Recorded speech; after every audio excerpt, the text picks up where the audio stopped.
Hey, you balling. I got 40 tonight. There's going to be problems for the Boston Celtics this year. I'm telling you. We know how to lock Patty ass up. Horford, who left in the first place. If you remember, his first tour of duty with Boston was very, very good. He just took the money and went to Philadelphia. Sam, look who we see right now. Ime Udoka, first-year head coach.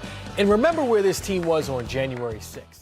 They were in 11th place in the East. How much clock will they use? Tatum.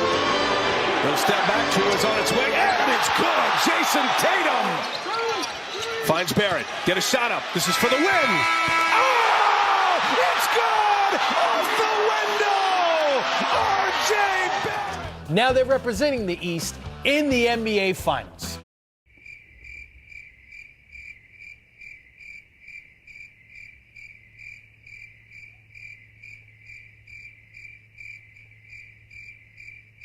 Just reporting that the Celtics have had talks with the Nets. That's it.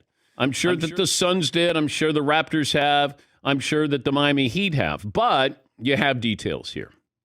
That's the difference. That you actually have players that we know that that's the guy or those are the guys and this is what they want. But if, I'm asking you, if it was centered on Jaylen Brown and draft picks and this one and that one, but no Marcus Smart, would you do it if you were the Nets, or the Celtics, sorry? If I didn't have to give up Marcus Smart, correct, and it were Jaylen Brown, Derek White, and draft picks. Yeah. Indiana's 4 of 5 from long range. Durant's got 11. Craig goes down. Durant has got a highlight. Picks? Yeah. Probably because I'm potentially going to lose Jaylen Brown anyway. If you paid attention to what Jaylen Brown has said over the last several years, in particular when Isaiah Thomas was let go, he talked a lot about people in the front office wanted us to build the right culture around this team, and then they make a move like this, so I don't trust the culture. And there's been a lot of talk around Jaylen Brown in 2024 being a free agent, not wanting to stay there in Boston. Defensive Player of the Year, another draft pick, and another rotational player. And I've said this about KD. I'm not blowing up my chemistry for KD. Brooklyn did. I'm not blowing up my bench for KD. Brooklyn did. I'm not blowing up my future for KD. Brooklyn did. And I'm not blowing out my coach for KD. Brooklyn did. Play with him during the Olympics, obviously. You know, it's a great player. But that's not my decision. I love our team. I love the guys that we got. Yo, what's good with y'all, man? It's Yooooooo Hoops, and you already know we about to be talking about some hoops, man.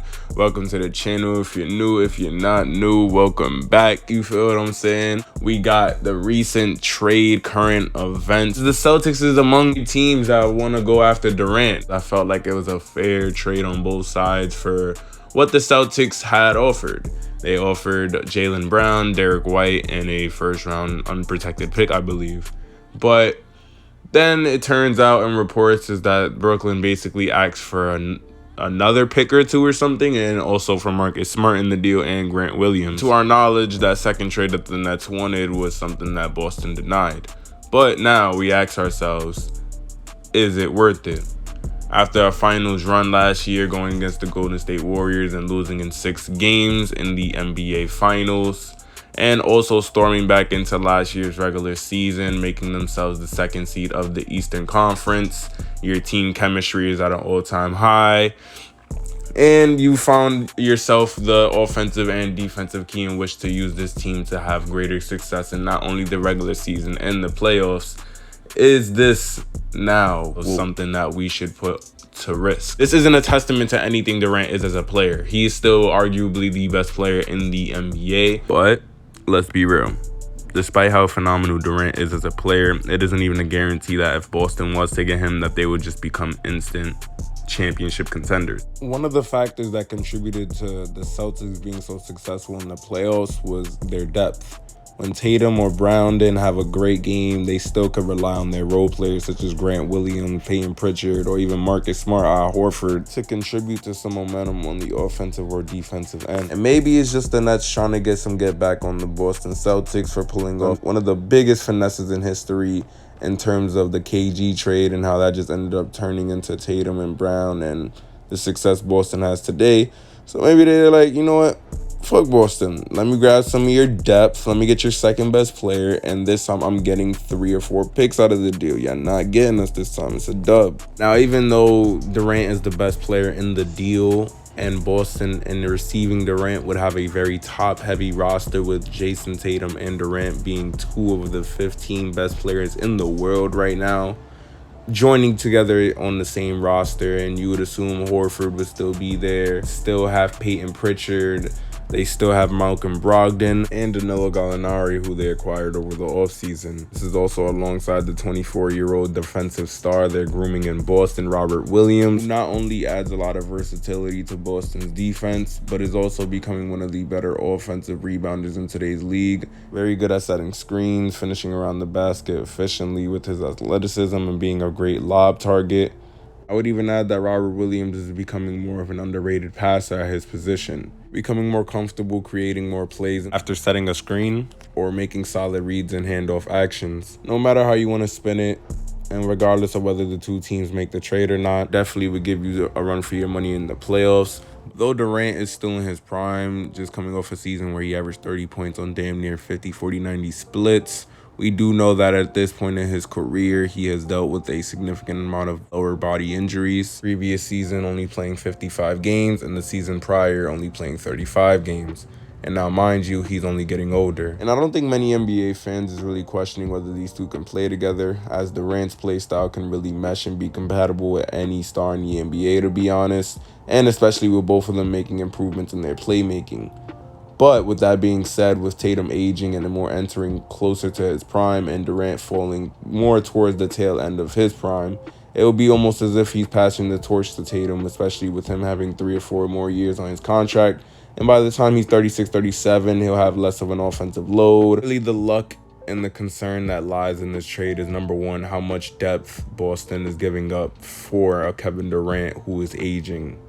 Then on top of that, it's the potential of those young players and those draft picks and who they can become for Brooklyn. Speaking of potential, we still don't even know what Jaylen Brown's ceiling is as a player yet. Again, at this point in Durant's career, after consecutively making the playoffs and all the miles he's put on his body, also going into his 16th season with load management being as popular as it is today, his health is not as much of a guarantee, especially with a 25-year-old Jaylen Brown who has proven to be durable for the most part.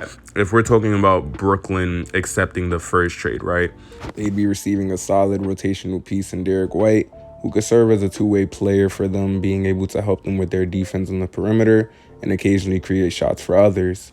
His efficiency could use some work, being that his jump shot is sometimes inconsistent, but he would provide them another ball handler and another above-average defender, which they can desperately use on that roster. And they'd also be receiving a 25-year-old two-way all-star level player who has not even hit his full potential yet, be able to give him more consistent effort on the defensive end than Kevin Durant, making improvements on his ball handling, his shot creation, and Jaylen Brown would actually have his own team where he would be becoming the primary option. Though it would be a crazy coincidence to see Jaylen Brown and Kyrie Irving suit up as teammates once again on a roster, with Jaylen Brown being way better than he was at that time when he played with Kyrie. We can see that he is making strides in his offensive game, which would lead Brooklyn into making him a cornerstone for their offense in the future to come, especially once Kyrie is done with this contract after this next season. And Ben Simmons obviously not being that primary go-to scorer as a player in general. Now you look at a roster that has, young potential in Jaylen Brown and Ben Simmons as a defensive duo, which is pretty solid, especially being that Ben Simmons is one of the better defenders and passers in the league.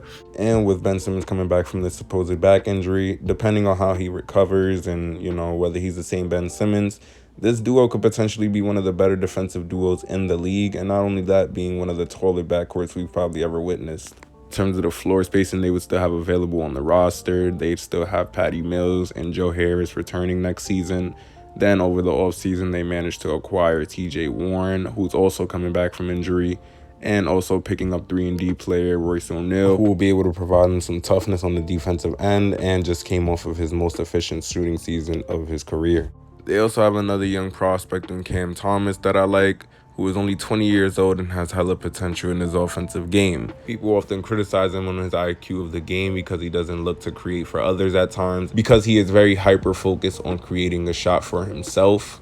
But I admire his fearlessness on the offensive end and his ability to go get a bucket when he has to. Especially the roller coaster season that Brooklyn had last year, with their lineups lacking a shot creator, with Kyrie missing significant time, Harden eventually getting traded, and then Durant going out with injury as well. Despite whether it's his rookie year or whether he has much time in the league, I mean, I can see him playing more of like a Lou Williams, Tyler Hero type of role for them if he really reaches his ceiling. Mind you, the dude's only 20, about to be 21. He has plenty of time in the league to really carve out his defensive skills and playmaking abilities to improve. With all that optimism being said, all things considered, even though I know Boston wouldn't accept Brooklyn's counteroffer trade, I'm pretty sure most NBA fans can agree that Brooklyn's asking for a bit too much. If the trade were to happen, I definitely believe that Brooklyn would become finals contenders within the next 3 to 4 years. But very optimistic that they were to accept a trade like that. Not saying that Brooklyn doesn't deserve a great return for a player like Kevin Durant, of course, but I believe that a fair trade between the two teams is, if not the original trade that Boston offered for Durant, then I would say it would be slightly fair. Okay, if Brooklyn was to ask for another pick, or if they was to ask for Grant Williams maybe as an addition, but to request for Marcus Smart, Grant Williams, and another pick, that is low-key crazy. Not if low-key, but pretty high-key, you feel me?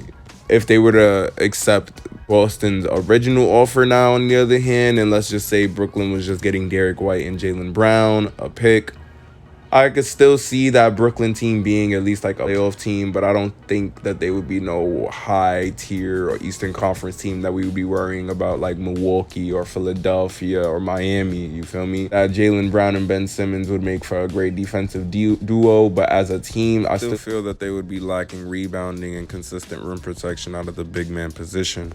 But in conclusion, the team that would be benefiting the most from this trade would be Brooklyn. Just for the simple fact that they would be acquiring a young star for a star player that wants to leave their franchise already.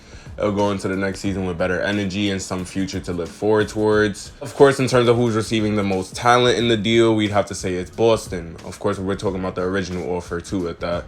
And I mean, yeah, KD is a generational talent, as we know. Compare him with another generational talent in Jason Tatum, and you may have yourself a recipe for a potential duo right there on a championship team.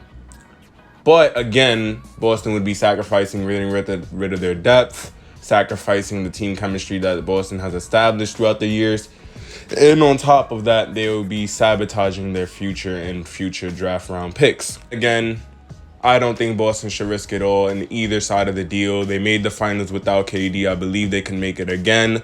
They just got to run it back. And with the additions of Danilo Gallinari and Malcolm Brogdon on the roster, Tatum and Brown being another year better, you have young players in Peyton Pritchard, Robert Williams, Grant Williams. You guys have a future and a present, and yeah, are great in both. When it comes to Durant, he'll probably draw some criticisms for the move, being that the fact that he really didn't contribute much to the success of Brooklyn, whether it was due to injuries or just him not being fully committed there.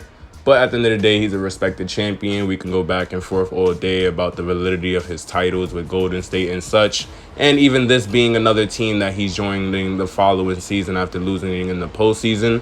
But with that being said, I mean, Durant is Durant, bro. Him going to any team is going to drastically change the landscape of the league regardless. I mean, him paired up with Tatum is only a dream come true. And in the humble words of J. Cole, it ain't picture perfect, but it's worth the picture still, you feel me? With that being said, if you guys enjoyed the video, leave a like down below. Subscribe to the channel if you're new, man. We get litty in this section. Who really knows what's going to happen at the end of the day? Durant can end up staying in Brooklyn and Brown can end up staying in Boston, and who the fuck knows what the success will be of both those teams barring injury. I would say in the rare chance that Kevin Durant ends up staying in Brooklyn, they definitely still have a chance to compete in the finals with that constructed roster. I'll be honest, it is quite disappointing that Kyrie and KD are requesting a trade out of Brooklyn so soon, despite having complementary pieces and a competent enough roster to still compete. It really just speaks to how Kyrie and KD view Ben Simmons' true potential and work ethic, especially with both of them reaching the later years of their prime, not being completely durable. I think the last thing they would want to deal with is with their third best player being a young player who is going to miss a significant amount of time due to mental health issues. It makes you wonder, would KD and Kyrie be immediately looking for a trade like this if Ben Simmons was a Devin Booker or Brandon Ingram, and with all that drama that happened with him in Philly and him bringing that to Brooklyn as well? And with recent reports of Durant saying that he expected the team to lose this past postseason, even further shows more that they were already concerned with the direction that Brooklyn was heading in the first place. There got to be something going on internally for these guys to really be getting up out of here so soon with not even a trash-ass roster, you feel me? On that note, leave a like on the video if you enjoyed, and yeah, man, y'all be easy.